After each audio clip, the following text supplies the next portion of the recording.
All right, I want to welcome every one of you to my US History 102 class. And I just wanted to say that I really enjoy teaching the subject. The challenge is that it's a late start. And those of you who've never had a late start before might be in for a little bit of a shock. It should be called a cram course, because in fact it is a cram course. Some of you might have looked and said, oh, this is only going to be 8 weeks. Well, it's an entire semester put into 8 weeks. And so that's means that you do a lot of extra work. This is like your new religion for a month, okay? I mean, for 8 weeks. So tell your lover, your family, your friends that you'll see them 8 weeks from now. Seriously though, I don't I don't want you to be overwhelmed. I just want you to have a realistic understanding of this class. And on that note, I want to say that I have been, I was a student at Modesto Junior College for many years, and I was married most of the time that I was in college. I'm a single dad now, and I've went through marital strife and love affairs of the heart strife, friend and family issues, economic issues, all these different things while I was attending college before I had the opportunity of being a prestigious part-time professor. Okay, so I understand the challenges that many of you have in regards to the fact that you have a life outside of this, and many of you are taking online classes because you're trying to fit in college to into a very complex, full lifestyle that you're living, and maybe much of it is out of necessity. I'm very sympathetic to that, and I'm going to work with you. On the other hand, because I did do those things, I also get frustrated and have little patience for laziness or people who don't communicate and kind of take advantage of that. I mean, come here to work and give me your best. And everybody's best is going to be different. I will know the difference between the student who's doing one or the other.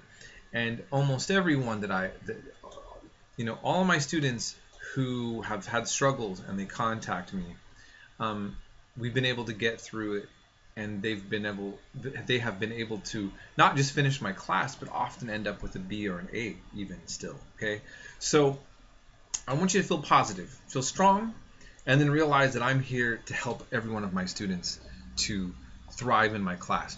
I don't want you just to get a great grade, but I do want that to happen for you. But I want you to really learn and to know a lot about U.S. history. And that's something that I plan on doing for you. I will be honest that I got this class a little bit later. I've taught 101 much longer and had much more preparation into my 101 class. Those of you who've had me for online 101, you'll notice a little bit of a difference.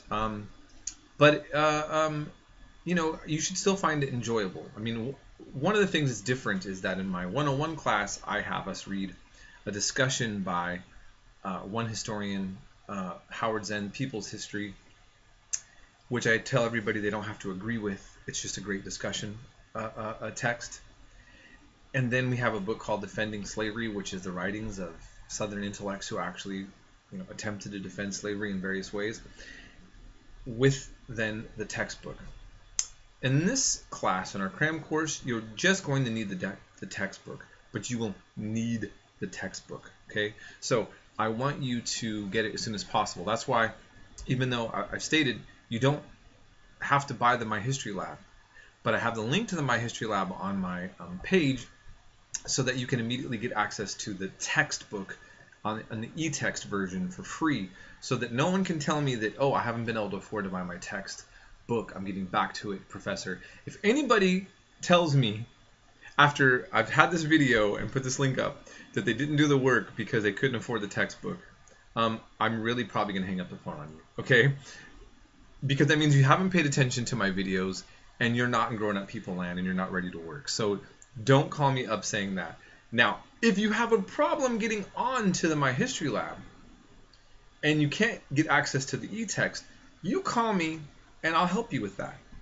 If you've had it for free and then you run out of funds and you still haven't been able to buy the text and that's an issue you're dealing with, then you contact me as well. But don't play like this role, this victim role, like, oh, I would be doing this, but I don't have the text. No, stop. Okay, so just don't do that.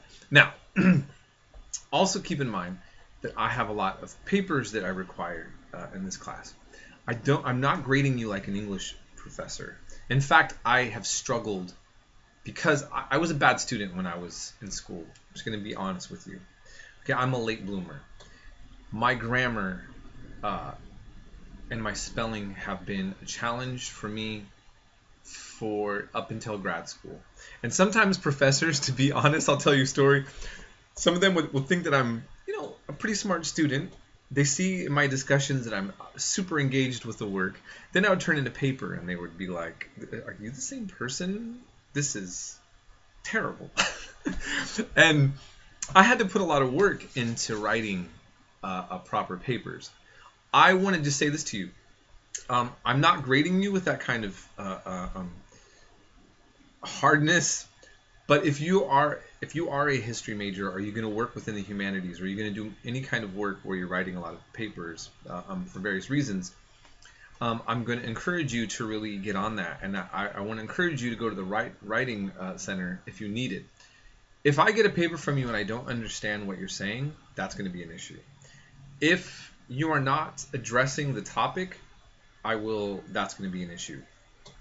You're never graded for me agreeing or disagreeing with your politics. Let me just clarify that right now, okay?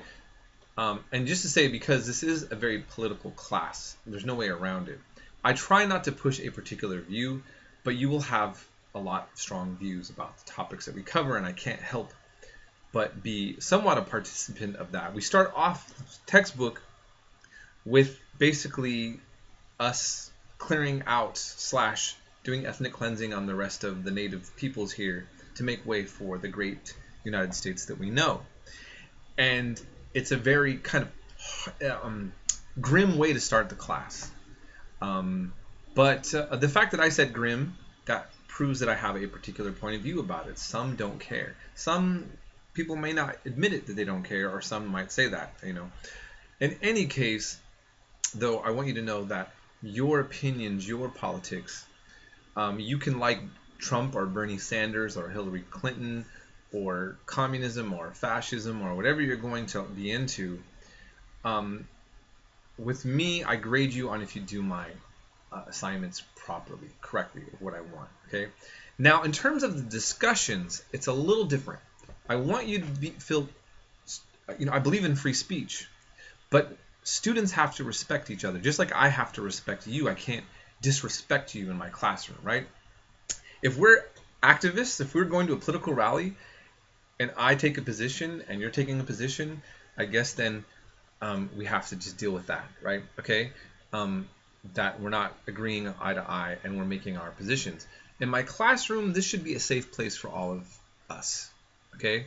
Where you feel comfortable that you're here to learn about U.S. history from me and to engage with your fellow students, and not, you ever see like the TV shows where there's those in ancient times where there's a sacred city and everybody has to put down their weapons and there has to be peace in the sanctuary, that kind of thing.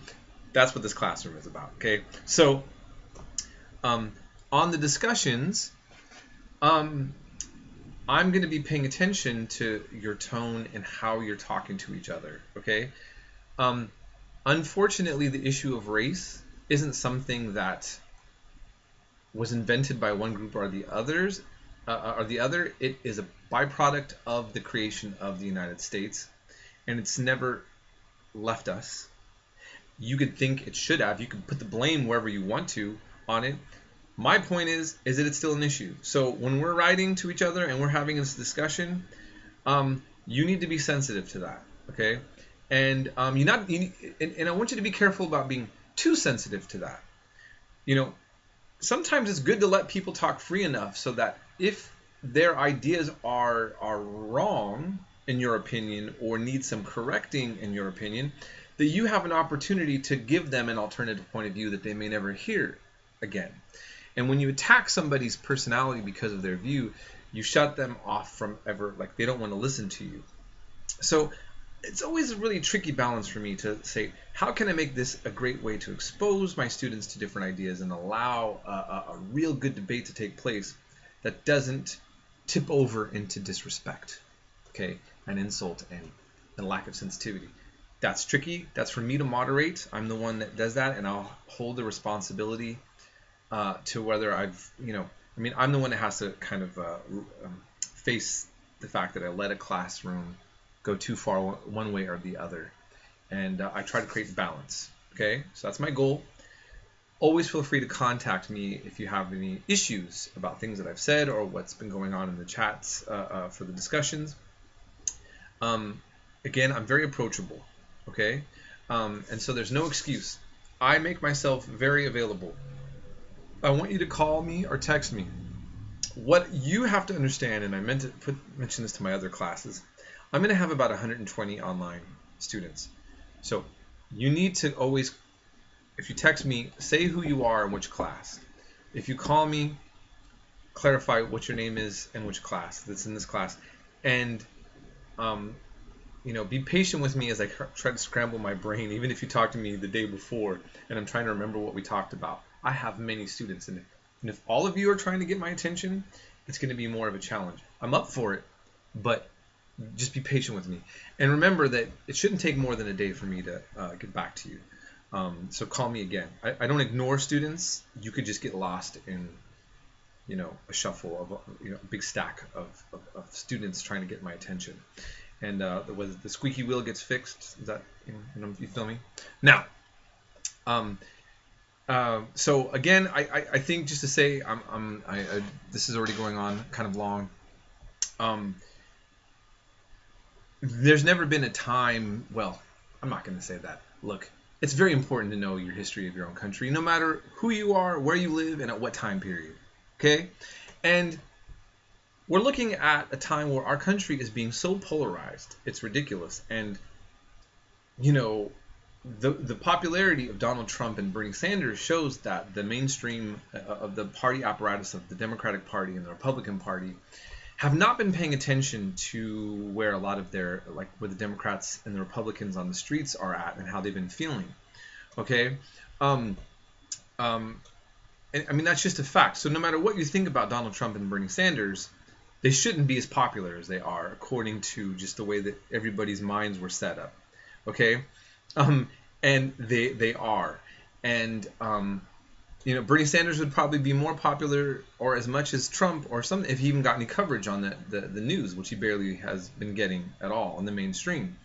But regardless of that, my whole point is that Americans are feeling a lot of things about the state of this country very passionately and in a very frustrated way. Okay? And I wouldn't lie that I'm not one of those who feels frustration with the status quo. Now, I don't want to try to push where I'm standing on that and which political spectrum, but just to say that I relate to everybody who's feeling a little frustrated, no matter what side you're on. And I think that knowing our own history is the best way to have an educated and an informed approach to, what you're doing with your politics. Okay, so I don't teach history to be political, but there's no escape from the fact that history and politics come together, especially when we're talking about American politics. When people debate about, whether or not the Second Amendment means the right to bear arms, is that a political or historical question? It's both, right? And it's cultural. It's everything. Now, we're not addressing that in this section, but we're going to be going into the time period where economic disparities and the conflict between the wealthy and the poor are not going to seem very different than what we're seeing right now. Okay? And it should speak to you. So read the text. My whole point of this class is that you read each chapter. I know it's a lot of reading. And then you listen to my lectures from the beginning to the end. And you participate in the discussions. And I promise you, you will walk out of this semester feeling empowered, regardless of what your politics will be. And how much or not you use it, you will just feel stronger in your knowledge and your understanding about how we got here. What is America right now? And especially as we get to the end, I'm going to be, really hitting hard on some of the events that led us to where we're at. My strength is world history, actually, Asia and the Islamic world, and so I'm going to be able to talk to you a lot about that as well. And how we got to where we're at currently, which comes at the end of this semester. But in any case, again, contact me if you need to, and I am excited to have you. And so let's get to reading and move forward.